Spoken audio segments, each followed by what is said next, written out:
എല്ലാവർക്കും നമസ്കാരം. ഇന്ന് ഈ വീഡിയോ എടുക്കുന്നത് നമ്മൾ ഹീറ്റ് പമ്പ് ഡ്രയറിൽ കറി ഉണക്കാൻ പോവാണ്.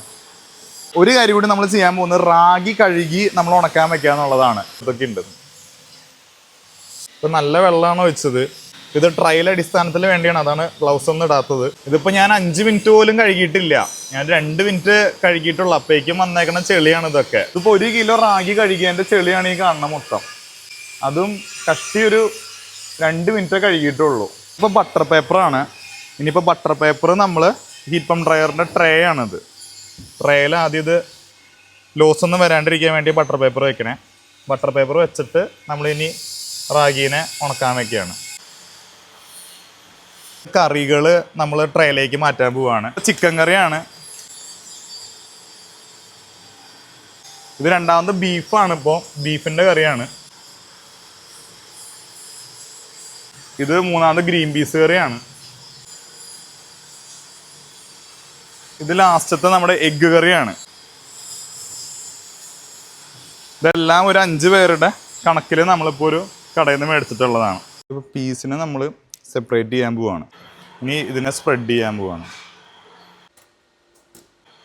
എഗ്ഗ് കറി സ്പ്രെഡ് ചെയ്യാണ്. ബീഫ് നമ്മൾ ബീഫോട് കൂടി തന്നെയാണ് സ്പ്രെഡ് ചെയ്ത് ഉണക്കാൻ പറഞ്ഞത്. സെപ്പറേറ്റ് ചെയ്യൽ അത്ര ഒരു ഈസി പ്രോസസ്സായിട്ട് തോന്നാറില്ല. ഓക്കെ, ഇത് നമ്മൾ ലാസ്റ്റത്തെ സ്പ്രെഡ് ചെയ്ത് കൊടുക്കാം. ഇത് ഡ്രയറിൽ വെച്ച് നോക്കിയിട്ട് നമ്മളൊരു 14 മണിക്കൂർ വരെ നമ്മളിതൊന്ന് ഉണക്കും. റാഗി ഉണ്ട്, ഇത് ചിക്കൻ കറിയാണ്, ഇത് ബീഫ് കറിയാണ്, ഇത് എഗ് കറിയാണ്, ഇത് ഗ്രീൻ പീസാണ്. ചിക്കൻ നമ്മൾ സെപ്പറേറ്റ് ഉണക്കാണ്.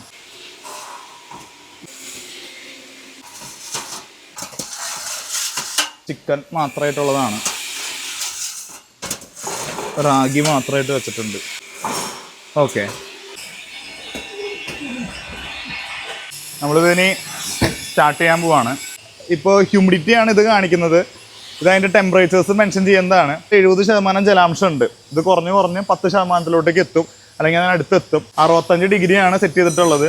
ഹ്യൂമിഡിറ്റി ആയിട്ട് ബന്ധപ്പെട്ടുള്ള ടെമ്പറേച്ചർ കൺട്രോളിംഗ് ആണിത്. ഇതും 65 ഡിഗ്രിയാണ് സെറ്റ് ചെയ്ത് കൊടുത്തിട്ടുള്ളത്. ഇപ്പോൾ രാവിലെ 9:30 ആയിട്ടുണ്ട്. അതിൻ്റെ ഔട്ട് എടുക്കാൻ പോവാണ് എല്ലാത്തിൻ്റെയും. ഇത് നമ്മുടെ റാഗി ഇന്നലെ നല്ലത് ഉണക്കാൻ വെച്ചതാണ്. ഇത് നമ്മൾ ഇന്നലെ ഉണക്കാൻ വെച്ച ചിക്കൻ. ഇതൊക്കെ പ്രോപ്പറായിട്ട് നല്ല പോലെ ഉണങ്ങിയിരിക്കുന്നുണ്ട്. ഗ്രീൻ പീസാണിത്. അപ്പോൾ ഇത്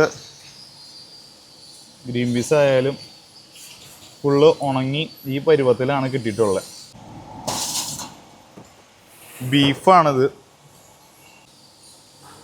ബീഫിൻ്റെ ഇൻസൈഡിൽ ഇപ്പോഴും ചെറിയൊരു വെറ്റ് പോലെ കാണിക്കുന്നുണ്ട്. ബീഫ് കുറച്ചുകൂടി നേരം നമ്മൾ പീസുകൾ കുറച്ചുകൂടി നേരം നമ്മൾ ഉണക്കാൻ വെക്കണം.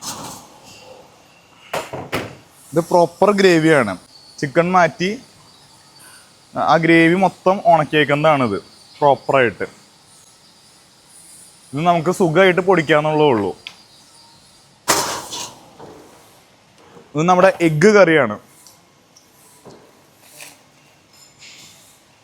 എഗ്ഗിലൊക്കെ ഓയിലുള്ളതൊക്കെ അത്ര ഓയിൽ ഉണ്ടായിട്ട് കൂടി നമ്മളിതുപോലെ ഉണങ്ങി വന്നിട്ടുണ്ട്. അടുത്ത് ചിക്കൻ കറി പൊടിക്കാൻ പോവാണ്.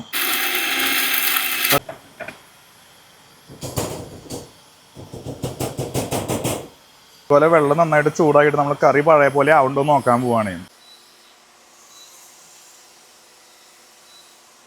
ജസ്റ്റ് മുങ്ങിക്കിടങ്ങാനുള്ള അത്ര മാത്രം ഒഴിക്കേണ്ട ആവശ്യമുള്ളൂ.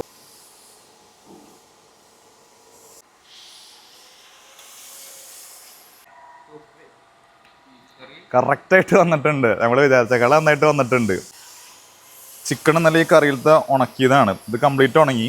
ഇത് നമുക്ക് വാല്യൂ ആഡ് ചെയ്യുന്നത് എങ്ങനെയാണെന്ന് ചോദിച്ചു കഴിഞ്ഞാൽ ഈ പറഞ്ഞ പോലെ അച്ചാറിലേക്കൊക്കെ ആയിട്ട് നമുക്ക് യൂസ് ചെയ്യാം. അപ്പോൾ താങ്ക് യു സോ മച്ച്. ഇനി ഇതിൻ്റെ അടുത്ത പരീക്ഷണങ്ങളും അതിൻ്റെ വീഡിയോസ് ഞാൻ അപ്ഡേറ്റ് ചെയ്യാം. ഈ ആപ്പിൾ ബീട്രൂട്ട് ക്യാരറ്റിൻ്റെ കാര്യത്തിൽ നമുക്ക് പ്രോപ്പറായിട്ട് തന്നെ ഇങ്ങനെ വന്നിട്ടുണ്ട്. ഇത് മാക്സിമം ഷെയർ ചെയ്യുക, ആൾക്കാരിലേക്ക് എത്തിക്കുക. ഈ 3 പൗഡേഴ്സ് തന്നെയാണ്. ഈ പറഞ്ഞ പോലെ ഇത് പുട്ടിലൊക്കെ ഒന്ന് ആഡ് ചെയ്തിട്ട് ഒന്ന് നോക്കുക. ഇപ്പോൾ ഓറഞ്ച് പുട്ടായിട്ട് വരും, ഇത് റെഡ് പുട്ടായിട്ട് വരും, ഇത് ആപ്പിൾ പുട്ട് എന്ന് പറഞ്ഞ് കൊടുക്കാൻ പറ്റും. Okay, thank you so much.